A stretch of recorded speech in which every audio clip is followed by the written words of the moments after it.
Audi has won the Dakar Rally 2024, finally in their third and last year before they concentrate everything on F1.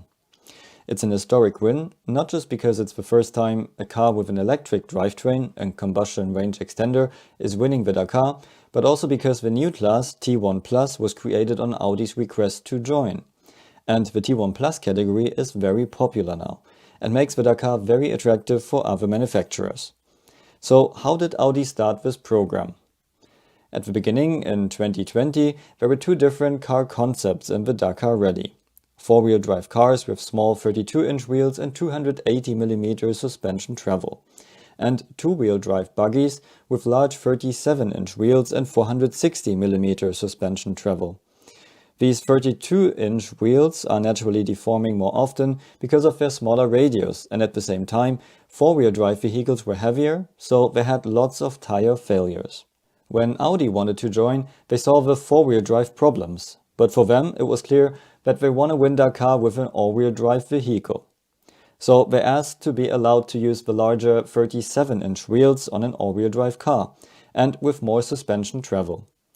The FIA agreed, and they called it the new T1 Plus category. So all-wheel drive cars could now use 37-inch wheels and 350mm suspension travel. To prepare for their Dakar program, also the organization in the background needs to be installed, and that usually takes a long time. So Audi went to the successful German rally raid team X-Raid, and they made a deal. X-Raid traditionally runs BMWs and Minis, so they couldn't run Audis now. So they founded a new company called Q Motorsport and took over all key X-Raid staff, including their drivers. So suddenly the Audi team had Sainz and Peter Hansel as their drivers, and they sent their joker Ekström to the rally as well. Sven Quandt and his experienced mechanics were also part of the Audi team now. At the same time, Audi developed their RSQ e-tron with an electric drivetrain. For all the details on their concept, check out my other videos below.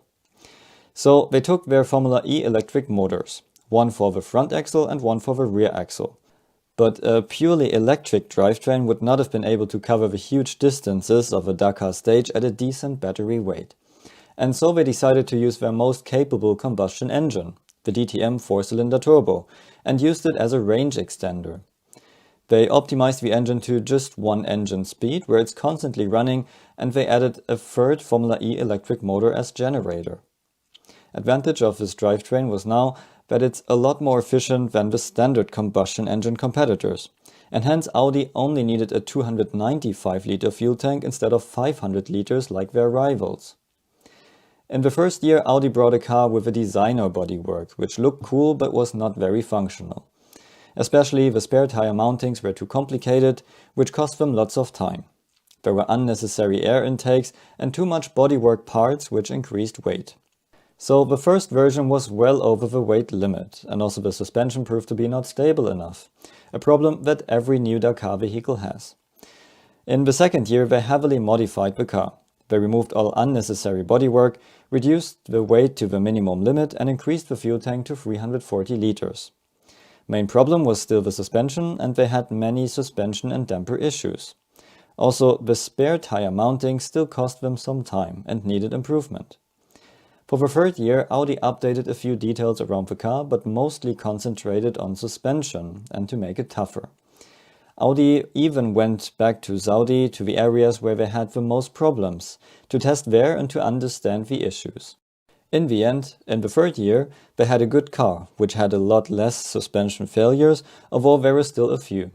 And hydraulic issues meant they didn't have a jack when they needed one, and a mechanical one was not on board.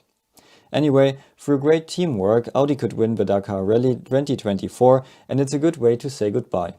Also, it shows that you can compete in the Dakar Rally with an alternative drivetrain and be competitive, which is a good sign for other manufacturers. How did you like Audi's Dakar program and how it changed the Dakar Rally? Let me know in the comments below and see you at the next video.